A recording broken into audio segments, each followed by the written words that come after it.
जाहीरनामा कमिटी एकत्र बसलेली आहे आणि वॉर्डचा जाहीरनामा देखील आम्ही अंतिम टप्प्यात आणलेला आहे। त्यात आता पुढच्या 6 दिवसात कोल्हापूर शहरातल्या लोकांच्याकडून ज्या सूचना येतील त्या आम्ही एकत्रित करू आणि हा जाहीरनामा साधारणपणे 1 तारखेला हा कोल्हापूरचा काँग्रेसचा जाहीरनामा आम्ही लोकांच्या समोर या ठिकाणी ठेवू। आमच्या कॅम्पेन असं आहे, कोल्हापूर कसं तुम्ही म्हणशीला तसं, म्हणजे कोल्हापूरची जनता म्हणेल त्या पद्धतीनं हा कॅम्पेन आम्ही त्या ठिकाणी घेणार आहोत।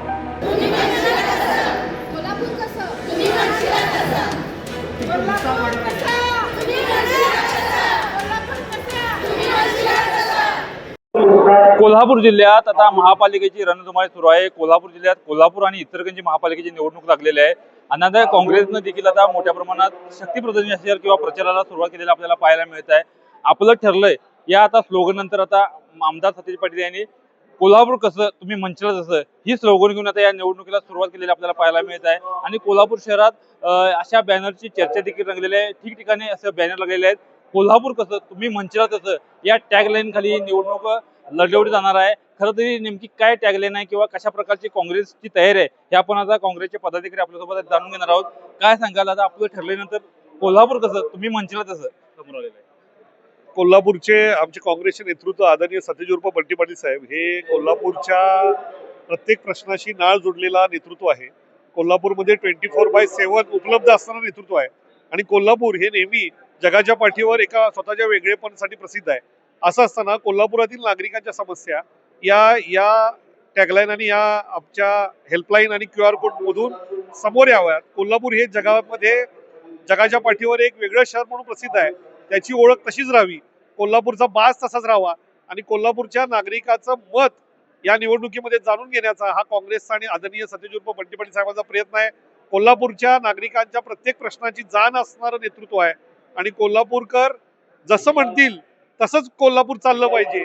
का तर गेले 10 वर्ष आपण बघतोय की 5 वर्ष सत्तेनंतर गेली 6 वर्ष झाली आपण प्रशासकांचा कारभार कशा पद्धतीने चाललाय, रस्त्यांची काय दुर्दशा झालेली आहे आणि अशा वेळी कोल्हापूरकर म्हणून आम्ही ज्यावेळेला बाहेर जातो, बाहेरच्या गावात जातो, बाहेरच्या देशात जातो, बाहेरच्या राज्यात जातो, तेव्हा आपण इतर शहरांच्या तुलनेनं माझं शहर कसं असलं पाहिजे यासाठी सतीश उर्फ बंटी पाटील साहेबांनी कोल्हापूर हे सुंदर करण्यासाठी हा एक प्रयत्न केलेला आहे की नागरिकांच्या व्यथा याद्वारे जनतेच्या व्यथा समोर याव्यात आणि त्याद्वारे आम्ही एक जाहीरनामा कोल्हापूर कसं तुम्ही म्हणशील तसं अशा पद्धतीने कोल्हापूर यापुढे चालणार आहे। नेमकी या टॅगलाईन तुम्हाला तुमची काय मत आहे?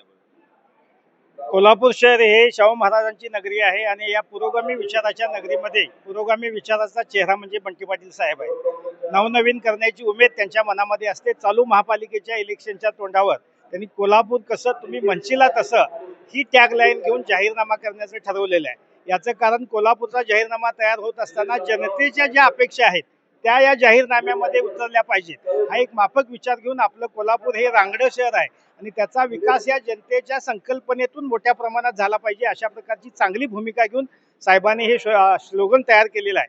जसं मागच्या 5 वर्षापूर्वी आपलं ठरलंय आमचं ठरलंय हे देशभर जसं गाजलं तसं निश्चितच हे स्लोगन सुद्धा राज्यभर गाजेल, देशभर गाजेल आणि आपल्याला कोल्हापूरचा अपेक्षित असलेला विकास ह्या जनतेच्या संकल्पनेतून या जाहीरनाम्याद्वारे तो लोकांच्या पुढे आणला जाईल आणि त्या पद्धतीनं कोल्हापूर शहराचा विकास केला जाईल हे जाहीरनाम्यातून आम्ही सिद्ध करू। खरं तर आपण बघितलं की आपलं ठरलंय संपूर्ण देशभर जगभर गाजलं, आता ही स्लोगन आलेलं आहे। नेमकी या स्लोगनची मागे साहेबांची भूमिका काय आहे आणि कशा प्रकारे कारण शहरात डिजिटल बोर्ड ठिकठिकाणी लागले, संपूर्ण शहरात याची चर्चा सुरू झालेली आहे। कोल्हापूर कसं तुम्ही म्हणशील तसं ही टॅगलाईन घ्यायचं कारणच एवढं आहे। आज आमचे नेते आदरणीय बंटी पाटील साहेब हे काम करत असताना तळागाळातल्या जो शेवटचा घटक आहे त्या घटकाचा विचार करून आपलं कोल्हापूर कशा पद्धतीने घडलं पाहिजे या पद्धतीच्या सूचना देशभरातील आपल्या राज्यभरातील शहरातील आणि देशाबाहेर जे कोल्हापूरकर राहतात त्यांना आपलं शहर कसं असावं या संदर्भातल्या सूचना घेण्याचं काम या ठिकाणी या QR कोड मार्फत त्याचबरोबर व्हॉट्सअप नंबरवर सुद्धा या ठिकाणी दिलेला आहे आणि त्यांनी त्या सूचना एवढ्यासाठीच करायचं की कोल्हापूर IT हब कसं असलं पाहिजे, माझं कोल्हापूर IT हब कसं होईल, माझं कोल्हापूर खड्डेमुक्त कसं होईल, माझं कोल्हापूर तीर्थक्षेत्र म्हणून प्रसिद्ध होत असताना त्यांना सोयी सुविधा काय दिल्या पाहिजेत, पर्यटन स्थळासाठी काय दिल्या पाहिजे, असं वेगवेगळ्या क्षेत्रात काम करणाऱ्या लोकांच्या या ठिकाणी सूचना घेण्याचं काम या ठिकाणी बंटी पाटील साहेबांनी हा संकल्प सोडलेला आहे. हे कशासाठी, तर महापालिकेच्या माध्यमातून आपण त्यांना काय सोयी सुविधा देऊ शकतो अशा पद्धतीच्या सूचना या सगळ्यांनी द्याव्यात, यासाठी हा QR कोड या ठिकाणी साहेबांनी प्रसिद्ध केलेला आहे. कारण उद्याचं कोल्हापूर, त्या कोल्हापूरमध्ये राहत असताना नेक्स्ट जनरेशन आपल्याला ज्या वेळेला विचारेल की मी कोल्हापूरसाठी काय केलं, तर त्यावेळेला आपल्याला ते सांगता आलं पाहिजे की आम्ही कोल्हापूरसाठी हे केलं आणि म्हणून आज तुम्ही कोल्हापूरमध्ये थांबला पाहिजे.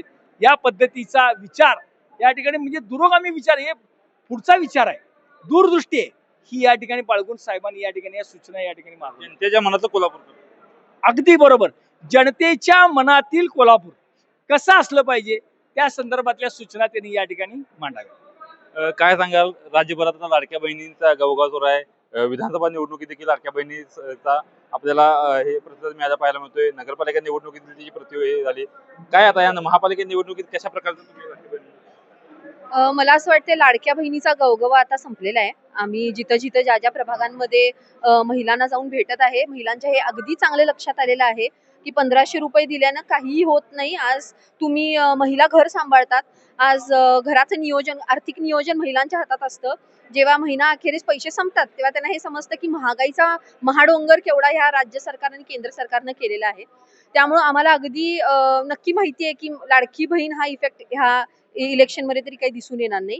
कारण की जसं साहेबांनी सांगितलं की आमचं जे टॅगलाईन आहे त्यामध्ये आम्ही युवा पिढी असू दे, महिला असू दे किंवा ज्येष्ठ नागरिक असू दे, सगळ्यांचा सहभाग आम्ही आमंत्रित करत आहे आणि आम्ही नक्कीच यशस्वी यातून येऊ असं आम्हाला ठोस.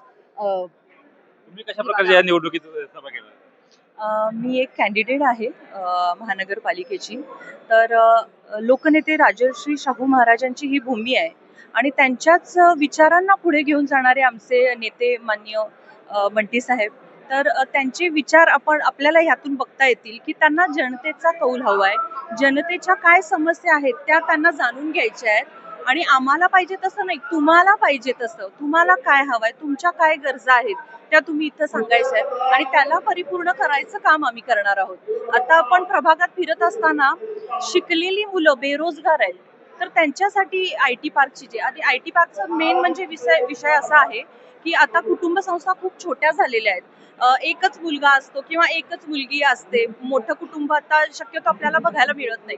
तर त्या पालकांचा असा प्रश्न आहे की आमचा मुलगा जर पुण्यात मुंबईत गेला तर आम्ही दोघांनीच कसं राहायचं. त्यासाठी कोल्हापूरमध्ये IT पार्क होणं खूप गरजेचं आहे, ज्याची सुरुवात साहेबांनी केलेली आहे. तर मला वाटतं खऱ्या अर्थाने ह्या QR कोडवर किंवा ह्या WhatsApp नंबरवर सर्वच जनतेला मी आवाहन करते की त्यांनी आपले प्रश्न, आपल्या मागण्या, इनफॅक्ट आपल्या मागण्या ह्याच्यावर सांगाव्यात, आमच्या समस्या काय आहेत ते सांगाव्यात आणि आपल्याला आपलं कोल्हापूर कसं हवं आहे हे त्यांनी नक्की ह्याच्यावर सांगावं. आपण बघितलं की प्रत्येक निवडणुकीत प्रत्येक पक्षाचा जाहीरनामा प्रसिद्ध होतो. मात्र या कोल्हापूर महापालिका निवडणुकीत काँग्रेसच्या वतीनं आमदार सतीश पाटील यांच्या नेतृत्वाखाली निवडणूक लढवत असताना जनतेच्या मनात नेमकं कोल्हापूर कसा हवा आहे आणि जनतेनं पहिला जे सूचना आहेत त्या हरकती आहेत त्या काँग्रेसकडे द्याव्यात आणि त्यानंतर जाहीरनामा प्रसिद्ध होईल. त्यामुळे कोल्हापूर कसं तुम्ही म्हणता तसं अशा प्रकारचे टॅग लावून घेऊन आता काँग्रेस कोल्हापूर महापालिका निवडणूक लढवत असताना आपल्याला पाहायला मिळत आहे.